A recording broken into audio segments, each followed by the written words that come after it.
तो दर्शकों, इसी बैंक्वेट हॉल की हम बात कर रहे थे।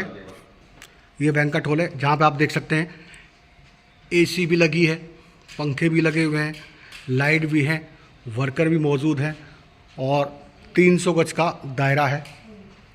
काफ़ी बड़ा एक स्टॉल भी लगा हुआ है जहाँ आपको बता दें डीजे देखिए, डीजे की भी पूरी सुविधा है और काफ़ी बढ़िया जगह है।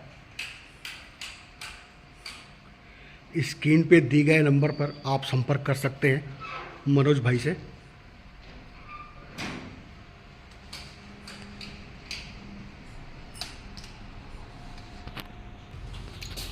वाह जी वाह! देखिए, हम बात करें बैंक्वेट हॉल में इस बाथरूम घर का, जहां मैं बात करूं तो अभी तक लमसम ऐसा बाथरूम घर देखने को नहीं मिला होगा बैंक्वेट हॉल के अंदर। बहुत बढ़िया। अब हम ऊपरी हिस्से में पहुंच चुके हैं जहां पे हम आपको दिखा रहे हैं। यहाँ पे देखिए बर्तन लगे हुए, ये यहाँ पे सब खाने का इंतज़ाम है। खुला वातावरण है, बारिश के लिए ऊपर छत है, सामने बैठ उठ के आराम से आप खा पी सकते हैं। टेबल वगैरह सब लगे हुए हैं। ये मंडप रखा हुआ है, मंडप का सामान है, बड़े कूलर भी लगे हुए हैं। तो दर्शकों, देर मत करो, फटाफट स्क्रीन पे दिए गए नंबर पे संपर्क करो मनोज भाई से। नमस्कार दोस्तों, आप हैं संजय कुमार श्रीवास्तव के साथ और मुस्कान इंडिया न्यूज़ में आपका स्वागत है। मैं आपको हर जगह ले जाता हूं, हर क्षेत्र, हर इलाके में ले जाता हूं। इसी प्रकार से आज हम दिल्ली के रामा विहार क्षेत्र में बैठे हैं। हम बात करेंगे, हमारे साथ सुप्रसिद्ध समाज सेवी मनोज जी जुड़ चुके हैं और इनका एक जो है मुस्कान बैंक्वेट हॉल है। हम बात करें बैंक्वेट हॉल की, तो बैंक्वेट हॉल बढ़िया तरीके से और बढ़िया जगह पे है, जहाँ खूब सारा स्पेस है और खूब बड़ी जगह है। किसी भी प्रकार का कोई भी प्रोग्राम यहाँ पे किया जा सकता है। और आपकी फीस की बात बता दूँ तो फीस भी बहुत कम है, 11,000 से शुरू है और फिर अपने ऊपर है कि बढ़ाते जाए तो बढ़ाते जाए, लेकिन 11,000 से यहाँ पे शुरू है। और मैक्सिमम अगर बात करें तो 35,000 मान लीजिए, 35,000 है। और हम बात करें कि यहाँ पे अगर निर्धन कन्या वाली बात आ जाए तो मनोज जी का दिल काफ़ी बड़ा है। ये निर्धन कन्याओं का बराबर साथ देते हैं और समाज सेवी कार्यों से भी जुड़े रहते हैं। समाज सेवी कार्य, जो भी अधूरा कार्य है पब्लिक से जुड़ा हुआ है, उस पर पैनी नज़र बनाए रखते हैं। तो आइए बात करते हैं मनोज जी से, कैसे और क्या मन में ख्याल आया कि मैं इस बैंक्वेट हॉल को खोलूँ। जबकि मैं अगर बात करूँ तो इनका केमिस्ट का कार्य था और केमिस्ट का कार्य इतना बढ़िया कार्य था कि अच्छी आमदनी थी, लेकिन उन्होंने समाज सेवा के चलते आज जुड़कर ये काम किया। तो आइए बात करते हैं मनोज जी से। मनोज जी, बहुत बहुत स्वागत है। हमारी पब्लिक आपको देख रही है, तो पहले अपना एक बार परिचय दें हमारी पब्लिक। मेरा नाम मनोज बंसल है, मुस्कान बैंक्वेट के नाम से मेरा बैंक्वेट हॉल है। जी जी। तो कितने वर्ष हो गए सर यहाँ पे रहते हुए? मेरे को यहाँ पे रहते हुए 2001 में आया था मैं यहाँ पे। जी जी। लगभग 23 साल हो गए मेरे को यहाँ। 23 साल। तो सर, मैं पब्लिक से मैंने जैसा भी कहा कि आपने केमिस्ट का काम भी किया था, केमिस्ट के काम में अच्छी आमदनी थी, अच्छा पैसा था, फिर उसको छोड़ के आप समाज सेवी किस्म के काम में चले गए। जी सर। तो आपके मन में क्या आया ऐसा कि मैं बैंक्वेट हॉल खोलूँ? कुछ मेरे दोस्त हैं, वो कन्याओं की शादियाँ कराते हैं। अच्छा, निर्धन कन्याओं की। जी जी। वो फ्री ऑफ कॉस्ट करते हैं। अच्छा तो ग्रुप बना हुआ है, तो उससे मैं जुड़ा हुआ हूँ। अच्छा अच्छा अच्छा। तो उससे मुझे भी लगा कि शायद हो सकता है मैं भी कुछ सेवा कर सकूँ। वहाँ से प्रेरणा मिली आपको? प्रेरणा मिली मेरे को। जी जी। मुझे अच्छा लगा। तो शायद वैसे तो नहीं कर पाते, लेकिन इससे ये है कि जो हमें समाज सेवा बहुत हो जाती है। जी जी जी जी। तो भविष्य में और जैसे निर्धन कन्याएं वगैरह हैं, उनके लिए क्या इंतजाम है अपने बैंक्वेट हॉल में? निर्धन जो फैमिली जो उनके लिए फ्री ऑफ कॉस्ट है। सिर्फ और सिर्फ जितना मेरा वेटर का है या जो मेरी कॉस्टिंग है, जी जी। सिर्फ वो पैसे लेता हूँ। जो मतलब लागत लग रही जो है? लागत तो लागत नहीं, मतलब जैसे वेटर वगैरह के आते हैं जो बाहर से, जो मुझे पे करना होता है। जी जी जी। लेबर के पैसे? लेबर के पैसे देने पड़ते हैं। तो अपने बैंक्वेट हॉल में मतलब अगर कोई विवाह करना चाहे तो उसका क्या खर्चा आ जाएगा? वैसे तो मैंने मैक्सिमम 35,000 रुपये रखा हुआ है। जी जी जी। उसमें वेटर, डीजे, क्रोकरी, हलवाई के बर्तन सब कुछ है एवरीथिंग। और अगर खाने पीने का इंतजाम करें तो वो भी हलवाई अलग से करते हैं। वो हलवाई अगर अलग से बैठाते हैं, मान लीजिए हलवाई वगैरह लगा के और जो आपका ये टोकरी वगैरह सब करा के कितना पैसा बैठ जाएगा? नहीं, वो तो कस्टमर के ऊपर डिपेंड करता है, नहीं, 250 आदमी, 300 आदमी। क्या क्या क्वालिटी मांगता है, क्या कम चाहिए उसको। अच्छा अच्छा, उसी के अनुसार हाँ जी। लमसम में मोटा माटी कम से कम लाख के आसपास। 250 आदमियों का आप ये मान लो जी, 1 लाख में 250 आदमियों प्रोग्राम कर देते हैं। अभी वाह, बहुत बढ़िया। कितने कितने गज का है अपना बैंक्वेट हॉल? ये 300 गज में है। 300 गज का। नीचे नीचे का बना हुआ है, ऊपर नीचे ऊपर है, नीचे ऊपर दोनों पर। 2 मंजिल। तो दर्शकों, अभी हम आपको बैंक्वेट हॉल का भी हाल दिखाएंगे और नीचे ऊपर का भी दिखाएंगे, कितनी बढ़िया सजावट हुई है वो भी आपको दिखाएंगे। तो ज़रा क्या अपने बच्चों को भी यही प्रेरणा दी है या फिर नवयुवक पीढ़ी को यही प्रेरणा देना चाहते हैं? क्या कहना चाहते हैं? मैं सबको यही कहना चाहता हूँ जी, कुछ न कुछ जो है ना अपने देश को भी दें, जी, समाज सेवा जरूर करें। बहुत बढ़िया। जो अपने से हो सकता है, जितना हो सकता है, जी उतनी समाज सेवा जरूर करनी चाहिए। जी जी जी अपने देश के प्रति भी हमारा कर्तव्य है, जी जी उसको भी हमें जरूर निभाना चाहिए। जी जी जी। अगर आपके बैंक्वेट हॉल पे कोई आना चाहे तो उसका मार्गदर्शन रास्ता कैसे होगा? गूगल से गूगल पे किस नाम से, किस मुस्कान बैंकर के नाम से। मुस्कान बैंकर के नाम से। वैसे जो रास्ता है ये सीधा रामा विहार का हाँ, है, रमा भी आता है। 40 फुटा रोड, हाँ जी। और सामने शर्मा जी का ऑफिस। अपना क्या एड्रेस पड़ा? ये डी ब्लॉक है। डी ब्लॉक पर है, डी ब्लॉक के अंदर। तो दर्शकों, डी ब्लॉक रामा विहार के अंदर जल्दी से जल्दी पहुंचिए और अगली दिवाली पे आने वाले देव उठान पर बुक कराएं फटाफट। 11,000, 35,000 और लाख रुपए में खाना पीना सब सही, 250 आदमी। तो ये तो हो गया बैंक्वेट हॉल से जुड़ी हुई बातें। हम बैंक्वेट हॉल भी दिखाएंगे पब्लिक को। मैं बात करना चाहूँगा समाज से जुड़े हुए, क्योंकि समाज से जुड़े हुए आप समाज सेवी भी है।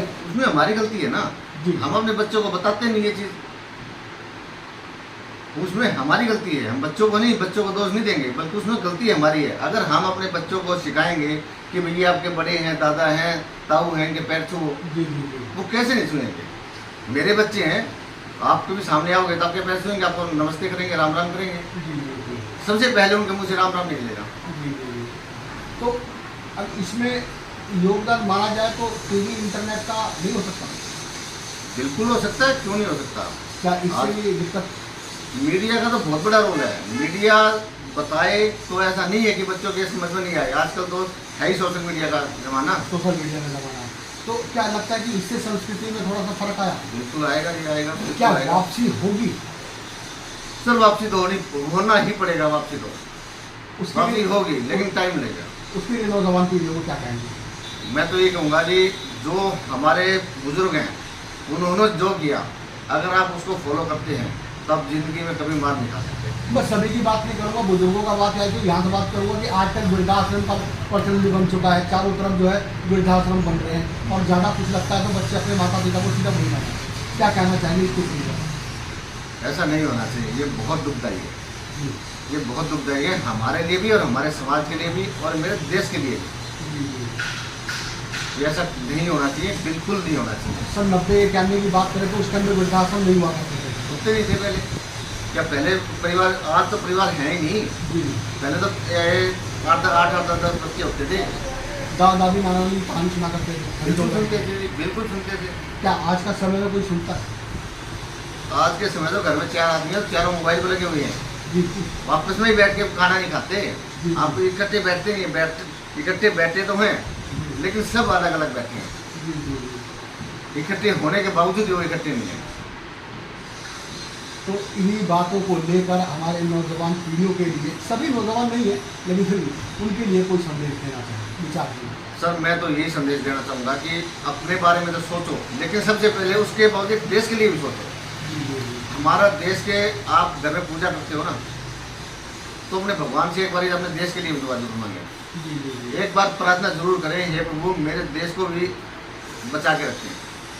देश की बात करें तो कहीं ना कहीं जनाब राजनीति नज़र आती है। राजनीति मुद्दे से आप जुड़े हुए नहीं हैं, तो आपको क्या लगता है कि आपके क्षेत्र राजनीति में? तो देखो सब आप अपने जो है चमकाने पर लगे रहते हैं। जी जी सब अपने मुद्दे उठाते हैं, अपने अपने राजनीति चमकाते हैं। बाकी बहुत कम है जो देश के लिए सोचते हैं, नहीं सोचते वो। आप जिस क्षेत्र में बैठे, इस क्षेत्र की क्या समस्या है, क्या हाल है? सर समस्या ही समस्या है, हल तो कुछ है ही नहीं। जी। आप यहाँ देखिए नहीं भाई, रोड में आप पानी अपना भरा कैमरा हुआ है। रोड पे मार लो, गलियों का पानी, नालियों का पानी नहीं निकल रहा, जी। सारे नालियाँ बंद हैं। कहीं शिविर चालू नहीं हुई है, कोई प्रशासन एमसीडी प्रशासन कुछ वगैरह? नहीं जी, सिर्फ पैसे लेने के लिए टोटली पैसे लेके जाते हैं, बाकी कोई प्रशासन कोई काम नहीं करता। पुलिस का रवैया क्या है? पुलिस का रवैया भी गंदा ही है जी, रोज चोरियाँ हो रही हैं रामा विहार में? रामा विहार में। अभी 2 दिन पहले मेरी गाड़ी का शीशा तोड़ के, अच्छा, हाँ जी, लैपटॉप उठा ले जी। आज तक क्या किया पुलिस ने? कोई कार्रवाई नहीं हुई। कोई कार्रवाई नहीं। एक बार आए थे बस, लिखवा के ले गए। मैंने कहा भाई मैंने कुछ नहीं कराना। जब मैं थाने में 2 बार मैंने चक्कर लगा लिए, अगले तुम रात को तुम मेरे को फोन करने लग रहे हो, अब तक कहाँ थे? मेरे घर के सामने से गाड़ियाँ चोरी होगी, आज तक उसका क्या होगा? मेरे घर के सामने से बाइक चोरी होगी, क्या हुआ आज तक उसका? कुछ नहीं। पुलिस सब हर चीज़ को, क्राइम को बढ़ावा देने वाली पुलिस है। एक प्रशासन अगर पुलिस स्ट्रिक्ट हो जाए, पुलिस अगर स्ट्रिक्ट हो जाए ना, तो कोई भी आदमी क्राइम नहीं कर सकता। आप मेरे से लिखित में ले लो, अगर कोई आदमी क्राइम करके दिखा दे बिना पुलिस की इजाज़त के, कोई भी क्राइम नहीं होता नहीं। ये सिर्फ पुलिस की नज़रों से सब कुछ, पुलिस की देखा रेखी में होती है सारे क्राइम। तो कोई कंप्लेन वगैरह तो दी होगी? कोई फायदा नहीं होता कंप्लेन करने का, कितनी कंप्लेन कर लो, कोई इनका वो नहीं, कोई सुनवाई नहीं। कोई सुनवाई नहीं। तो दर्शकों को यहाँ बता दूं, रामा विहार क्षेत्र के अंदर प्रशासन की बात करें तो प्रशासन जरा सुस्त चल रहा है, चाहे वो एमसीडी हो, चाहे वो कानून डिपार्टमेंट हो। तो जनाब, अगर यही समस्या रही तो रात बिरात जो है यहाँ से लमसम, मैंने सुना कि हॉस्पिटल भी दूर है, सरकारी हॉस्पिटल की बात की जाए तो? हाँ, सरकारी हॉस्पिटल है नहीं यहाँ पे। तो अगर यहाँ से अगर जाना हो तो किसी को तो काफ़ी मुसीबत का सामना करना पड़ता होगा, रोड काफ़ी खराब है। सारे रोड टूटे पड़े हैं, सारे रोड खराब है। फिर वो कैसे जाते हैं रात बिरात? जैसे तैसे जाना ही पड़ता है जी।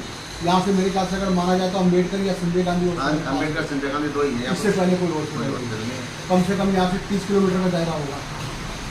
हाँ, 30 नहीं तो 20 किलोमीटर के आसपास तो जरूर होता है, 20-25-30 के 15 आसपास दायरा होगा। क्या लगता है कि आपको अपने क्षेत्र के अंदर कोई सरकारी हॉस्पिटल बनना चाहिए? बिल्कुल बनना चाहिए जी। कोई जगह आपको नजर आती है कि सरकारी खाली हो? बहुत जगह है यहाँ तो, सरकार जिसको चाहे जितनी जमीन चाहे दे सकती है। जगह आगे पीछे जो जगह खाली पड़ी है, सारी सरकारी जमीन है। बनाना चाहे तो बना सकते हैं। अंतिम और आखिरी सवाल, हमारे 30 त्योहारों पे जो है अलग तरह के 30 त्यौहार जो है पहले हर देश में हुआ करते थे। जैसे गणेश चतुर्थी है वो मुंबई का था, महाराष्ट्र में, वहाँ पर हुआ करता था। छठ पूजा है वो बिहार में हुआ करती थी। लेकिन आज सभी भाई एकत्रित हो गए, सब दिल्ली के अंदर। तो आपको कैसा लगता है कि ये 30 त्यौहार मनाना हमारे दिल्ली के अंदर, हमारे देश में कैसा लगता है? 30 त्योहार जरूर मनाने चाहिए, चाहे कोई सा भी 30 चाहे त्यौहार हो। कोई भी त्योहार हो। जी। है तो हमारे देश की संस्कृति, जी जी इसे जिंदा रखना हमारा काम है। जी जी। इसे जिंदा रखना ही चाहिए। क्या बच्चों को रामायण जैसी, महाभारत जैसी कथाएं दिखानी चाहिए, समझाना चाहिए? बिल्कुल दिखाना चाहिए। क्या उनसे संस्कृति की वापसी होगी? बिल्कुल हो सकती है, जी जी लेकिन उसके लिए मतलब हम लोगों को कोई प्रयास करना पड़ेगा। जी जी। थोड़ी पहले सी हमें भी मेहनत करनी पड़ेगी, पहला कदम आगे बढ़ाना पड़ेगा, बच्चों को समझाने के लिए। बिल्कुल बढ़ाना पड़ेगा। जी। तो हमारे देशवासियों को सभी 30 त्यौहार की एक बार शुभकामना देते हैं। हाथ चलो, मेरी तरफ से सभी देशवासियों को त्योहारों की बहुत बहुत शुभकामनाएं। धन्यवाद। जोड़।